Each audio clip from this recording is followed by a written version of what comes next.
Hello everyone, welcome to happy learning. I hope आप लोग सब अच्छे होंगे। आज की इस वीडियो में हम पढ़ेंगे law of diminishing marginal utility के बारे में। सबसे पहले हम यूटिलिटी का मीनिंग देखते हैं। The want satisfying power of A commodity is called utility. Commodity में जो पावर होती है वांट को सेटिस्फाई करने की, उसे यूटिलिटी कहा जाता है। यूटिलिटी डिफर करती है पर्सन टू पर्सन। मान लीजिए एक कंज्यूमर है जो अल्कोहल कंज्यूम करता है, तो उसको कंज्यूम करने पे उसको सेटिस्फेक्शन मैक्सिमम मिलेगी। लेकिन कोई और कंज्यूमर है जो अल्कोहल कंज्यूम नहीं करता, तो उसको कंज्यूम करने पे उसको सेटिस्फेक्शन जीरो मिलेगी। इसलिए यूटिलिटी एक सब्जेक्टिव टर्म है जो वेरी करता है person to person. Last video में हमने पढ़ा था कि यूटिलिटी दो तरह की होती है, कार्डिनल यूटिलिटी और ऑर्डिनल यूटिलिटी। कार्डिनल यूटिलिटी किसने दी थी? अल्फ्रेड मार्शल ने।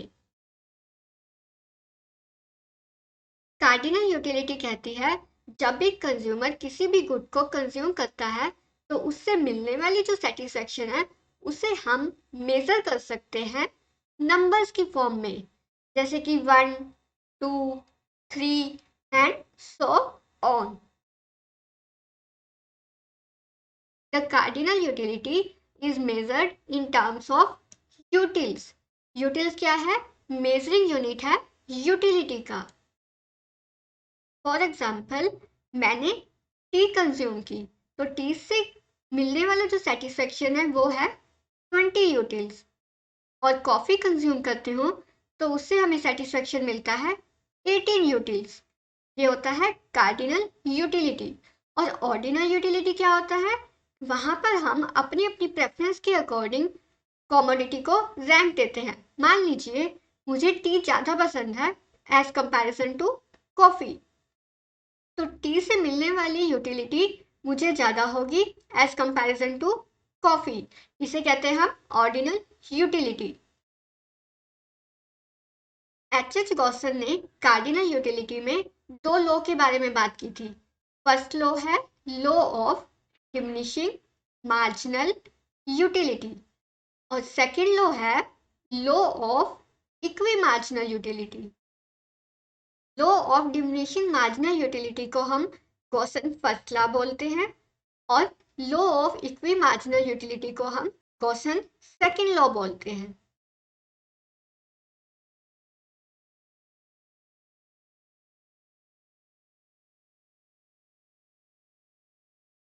इस वीडियो में हम law of diminishing marginal utility के बारे में पढ़ने वाले हैं। Law of diminishing marginal utility हमें कहता है कि जैसे जैसे एक पर्सन किसी भी गुड को कंज्यूम करता है, उससे मिलने वाला जो सेटिस्फेक्शन है वो कम होता चला जाता है जैसे जैसे वो गुड्स को ज़्यादा कंज्यूम करता चला जाता है। इसे कहा जाता है law of diminishing marginal utility. Marginal utility का क्या मतलब होता है कि वन एडिशनल यूनिट।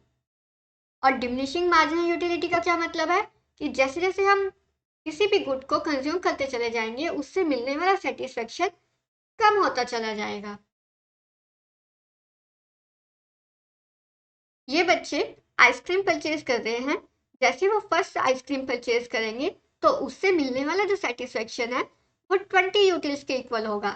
और जब वो सेकेंड आइसक्रीम कंज्यूम करेंगे उससे मिलने वाला सेटिस्फेक्शन उन्हें कम हो जाएगा, 18 यूटिल्स। थर्ड यूनिट कंज्यूम करेंगे तो उससे मिलने वाला सेटिस्फेक्शन और कम हो जाएगा। इसे हम कहते हैं law of diminishing marginal utility. जैसे जैसे किसी भी गुड को हम कंज्यूम करते चले जाएंगे उससे मिलने वाली जो यूटिलिटी है वो कम होती चली जाएगी। इसे हम टेबल और फिगर की हेल्प से समझते हैं। एक पर्सन है जो कंज्यूम कर रहा है टी। टोटल यूटिलिटी दे रखी है और मार्जिनल यूटिलिटी दे रखी है। जब वह एक कप चाय का पीता है तो टोटल यूटिलिटी उसे मिलती है 12 यूटिल्स। और मार्जिनल यूटिलिटी भी 12 यूटिल्स, क्योंकि ये मैक्सिमम यूटिलिटी होगी क्योंकि वो फर्स्ट यूनिट अभी कंज्यूम कर रहा है। जैसे ही वो सेकेंड कप चाय का पिएगा तो उसकी टोटल यूटिलिटी तो इंक्रीज हो जाएगी 12 से 22, लेकिन उसकी मार्जिनल यूटिलिटी जो है वो कम हो जाएगी 12 से 10। जैसे ही वो थर्ड कप चाय का लेगा तो टोटल यूटिलिटी फिर इंक्रीज हो जाएगी, लेकिन मार्जिनल यूटिलिटी और कम हो जाएगी 10 से 8। फोर्थ कप चाय पीने पर उसकी टोटल यूटिलिटी 30 रहेगी, लेकिन उसकी मार्जिनल यूटिलिटी 0 हो जाएगी। और जब वो फिफ्थ कप चाय का लेगा तो उसकी टोटल यूटिलिटी कम हो जाएगी। क्यों कम हो जाएगी? क्योंकि वो ऑलरेडी मैक्सिमम पॉइंट अचीव कर चुका है जहां पर उसकी मार्जिनल यूटिलिटी 0 थी। अगर वो एक और कप चाय का लेगा तो उसकी मार्जिनल यूटिलिटी अब नेगेटिव हो जाएगी, क्योंकि हो सकता है कि उससे उसकी फिजिकल हेल्थ पर असर पड़े। तो मार्जिनल यूटिलिटी हमारी 0 भी हो सकती है और नेगेटिव भी हो सकती है। और टोटल यूटिलिटी तो हमारी इंक्रीज हो रही है, लेकिन कैसे इंक्रीज हो रही है? डिक्रीजिंग रेट पे। टोटल यूटिलिटी इंक्रीज हो रही है डिक्रीजिंग रेट पे, और मार्जिनल यूटिलिटी हमारी कंटिन्यूसली कम होती चली जाएगी और एक पॉइंट पर आकर 0 हो जाएगी। और उसके बाद भी अगर हम गुड को कंज्यूम करते हैं तो हमारी मार्जिनल यूटिलिटी नेगेटिव हो जाएगी। अगर हमें टोटल यूटिलिटी या फिर मार्जिनल यूटिलिटी फाइंड आउट करनी हो तो हम कैसे कैलकुलेट करेंगे? मान लीजिए अगर हमें टोटल यूटिलिटी फाइंड आउट करनी है और हमें मार्जिनल यूटिलिटी दे रखी है, तो टोटल यूटिलिटी कैसे फाइंड आउट करते हैं? टोटल यूटिलिटी का फॉर्मूला होता है sum of marginal utility. First unit पे 12 यूटिल्स, सेकेंड यूनिट पे 12 प्लस 10 कितना हो गया? 22 यूटिलिटी। थर्ड यूनिट पे 12 प्लस 10 प्लस 8 30 यूटिलिटी। ये है हमारी टोटल यूटिलिटी। और अगर हमें मार्जिनल यूटिलिटी कैलकुलेट करनी है with the help of total utility, तो कैसे करते हैं? Total utility n minus total utility n minus 1।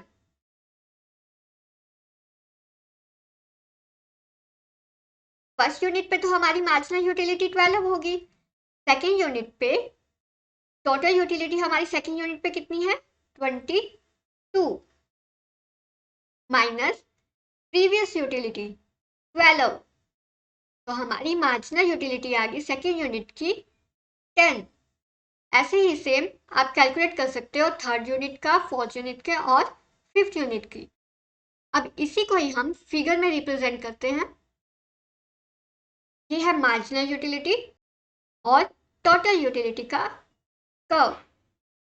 ओ एक्स एक्सिस पे क्वांटिटी ली और ओ वाई पे मार्जिनल यूटिलिटी, और इस फिगर में ओ एक्स एक्सिस पे क्वांटिटी और ओ वाई पे टोटल यूटिलिटी। जब फर्स्ट कप कंज्यूम किया था हमने तो हमारी मार्जिनल यूटिलिटी थी 12 और टोटल यूटिलिटी भी क्या थी? 12। जब हमने सेकेंड यूनिट कंज्यूम किया तो हमारी मार्जिनल यूटिलिटी हो गई थी 10 और टोटल यूटिलिटी कितनी थी? 22। थर्ड यूनिट कंज्यूम किया तो मार्जिनल यूटिलिटी आ गई थी 8 और टोटल यूटिलिटी कितनी हो गई थी? 30। जब फोर्थ यूनिट कंज्यूम किया तो हमारी मार्जिनल यूटिलिटी 0 हो गई थी और हमारी टोटल यूटिलिटी सेम रही थी 30। और जब हमने फिफ्थ यूनिट कंज्यूम किया था तो हमारी मार्जिनल यूटिलिटी नेगेटिव हो गई थी और हमारी टोटल यूटिलिटी डिक्लाइन होनी शुरू हो गई थी। इन पॉइंट्स को हम ज्वाइन कर देंगे तो हमारी आ जाएगी मार्जिनल यूटिलिटी, और ऊपर वाली फिगर में इन पॉइंट्स को हम ज्वाइन कर देंगे तो आ जाएगी टोटल यूटिलिटी कर्व। जब हमारी मार्जिनल यूटिलिटी 0 थी 4th यूनिट पे, तो हमारी टोटल यूटिलिटी मैक्सिमम थी। इसको हम बोलते हैं सैचुरेशन पॉइंट। जब हमारी मार्जिनल यूटिलिटी नेगेटिव थी तो हमारी टोटल यूटिलिटी डिक्लाइन होनी स्टार्ट हो गई थी। ये था हमारा law of diminishing marginal utility. अब आपको याद होगा कि हमने लास्ट वीडियो में एक असम्पशन पढ़ी थी कार्डिनल यूटिलिटी की, जो थी कि marginal utility of money is always constant. वो हम ऐसा क्यों लेते हैं?